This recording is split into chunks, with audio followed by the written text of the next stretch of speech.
লা ইলাহা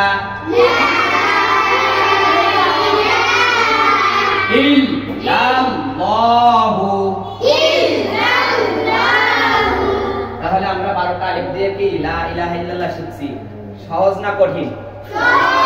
শিখতে পারছি তো? এখন আপনারা সবাই লিখতে পাবেন তো? কোনো কঠিন কিছু না।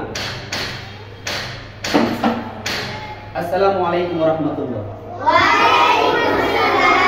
সবাই কেমন আছেন? আলহামদুলিল্লাহ, আলহামদুলিল্লাহ ভালো আছি। আজকে আমরা শিখব 12টা আলিফ দিয়ে লা ইলাহা ইল্লাল্লাহ। আজকে আমরা 12টা আলিফ দিয়ে লা ইলাহা ইল্লাল্লাহ শিখব। কি শিখব? লা ইলাহা ইল্লাল্লাহ শিখব। সকলে বোর্ডে দেখেন, মনোযোগ সহকারে দেখেন, ইনশাআল্লাহ ভালো ভালো সহজভাবে শিখতে পারবেন। তাহলে আমরা প্রথমে 12টা আলিফ দিব। কি করব? সবাই আমার সাথে করেন। 1 2 3 4 5 6 7 8 9 10 11 12। কয়টা আলিফ লিখলাম? 12টা। কয়টা? 12টা। সবাই আবার বোর্ডে দেখেন, ভালো করে খেয়াল করেন। এখন আমরা 1 নাম্বার 2 নাম্বার করে দিব। 1 2 3 4 5 6 7 8 9 10 11 এই যে 12। এই যে 12। এখন 12টাকে আমরা টিক দিব। কি করব? কথা বলে। 12টাকে আমরা কি করব দেখেন। এখন আমরা তীর দিয়ে ইঙ্গিত দিয়ে দিব। তীর দিয়ে কি করব? ইঙ্গিত দিয়ে দেব। কথা বলে না, কেউ কথা বলবেন না, ঠিক আছে? 12টাকে আমরা তীর দিয়ে কি করব? ইঙ্গিত দিয়ে দেব।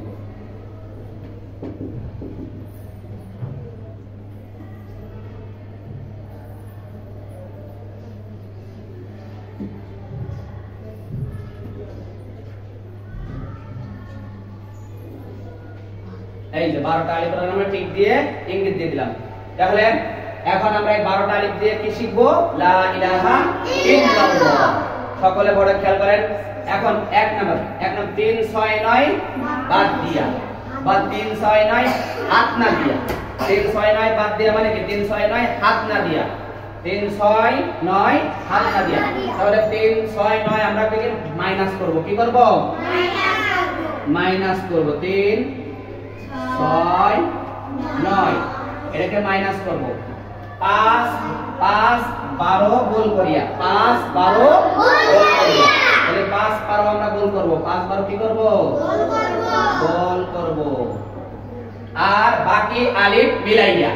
বাকি আলিফ মিলাইয়া লা ইলাহা ইল্লাল্লাহ। তাহলে আমরা এখন বাকি আলিফগুলো মিলাই দেব। তাহলে বাকি আলিফগুলো কি করব? মিলাই দেব। তাহলে একটা 3 6 9 বাদ না দিয়া বা হাত না দিয়া 5 12 গোল করিয়া বাকি আলিফ মিলাইয়া লা ইলাহা ইল্লাল্লাহ। তাহলে বাকি আলিফগুলো আমরা কি করব? মিলাই দিই। মিলাই দিই, দেখো কি হয়। খেয়াল করো সবাই। এই যে 3 নাম্বারটা বাদ দিয়ে রেখে দিব, ছেড়ে দিব, কোনো কিছু করব না, হাত দিব না। তাহলে বাকি আলিফগুলো করব কি? মিলাই দিব।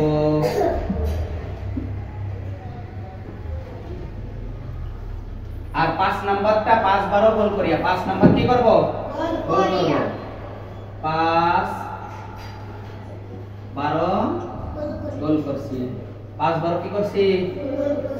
5 12 গোল করিয়া। 5 12 গোল করিয়া। 5 নাম্বারটা আমরা 12 নাম্বারটা 5 নাম্বারটা এবং 12 নাম্বারটা কি করছি? গোল করছি। 5 12 গোল করিয়া। তাহলে বাকি এরপরে 6 নাম্বারটা আমরা রেখে দিব, হাত দিব না। 6 নাম্বারটা কি করব? রেখে দিব। 7 নাম্বারটা মিলিয়ে দিই। 9 নাম্বারটাও কি করব? রেখে দিব। 3 6 9 9 নাম্বারটাও কি করব? রেখে দিব, বাদ দিব। হাত দিব না। তাহলে বাকি আলিফগুলো মিলিয়ে দিই। হ্যাঁ, দেখেন এখন কি হয়েছে? লা ইলাহা ইল্লাল্লাহ, লা ইলাহা ইল্লাল্লাহ। এখন আমরা হরকত দিব। কি করব? সবাই আমার সাথে জোরে জোরে করবেন। বলেন লামে জবর খালি আলিফ, উপরে চিকুন চিহ্ন, বামে হামজা, মধ্যে মুনফাসিল, লা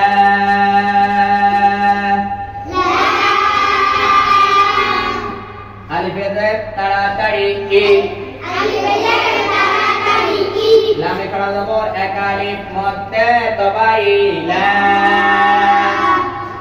বলেন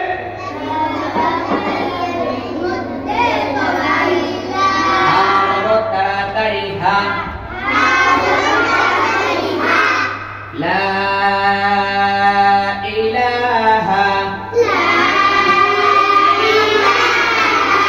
আলিফে জের লামে তাইদিদ তাড়াতাড়ি ইল, লামে জবর লামে তাইদিদ তাড়াতাড়ি লাল, ইল লাল, লাম খাড়া জবর এক আলিফ, মধ্যে তবাই লা,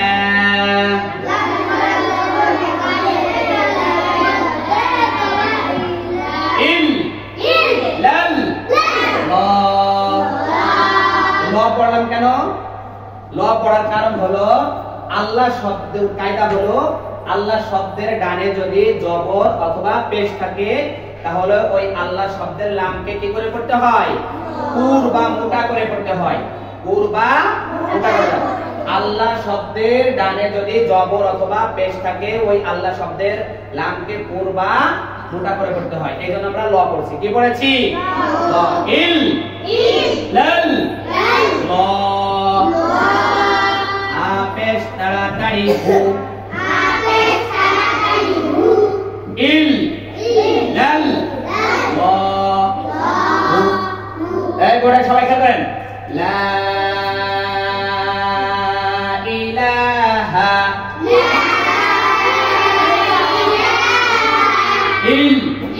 ইল্লাল্লাহু। তাহলে আমরা 12টা আলিফ দিয়ে কি লা ইলাহা ইল্লাল্লাহ শিখছি। সহজ না কঠিন? শিখতে পারছি তো? এখন আপনারা সবাই লিখতে পাবেন তো? কোনো কঠিন কিছু না। প্রথমে 12টা আলিফ দিবেন, তারপরে 3 নাম্বার 6 নাম্বার 9 নাম্বার এটাকে রেখে দিবেন, কোনো রকম হাত দিবেন না। আর 5 নাম্বার আর 12 নাম্বার কি করবেন? গোল করবেন। আর বাকি আলিফগুলো কি করবেন? মিলাই দিবেন। হয়ে যাবে লা ইলাহা ইল্লাল্লাহ। তো প্রথমে কি বাকি আলিফগুলো মিলাই দিবেন, 3 নাম্বারটা ছেড়ে দিবেন আর 6 নাম্বারটা ছেড়ে দিবেন, 9 নাম্বারটা ছেড়ে দিবেন। বাকি 5 12 গোল করবেন। তাহলে 3 6 9 বাদ দিয়া, 3 6 9 বাদ দিয়া, বা হাত না দিয়া, 5 12 গোল করিয়া, 5 12 গোল করিয়া, বাকি আলিফ মিলাইয়া, বাকি আলিফ মিলাইয়া, লা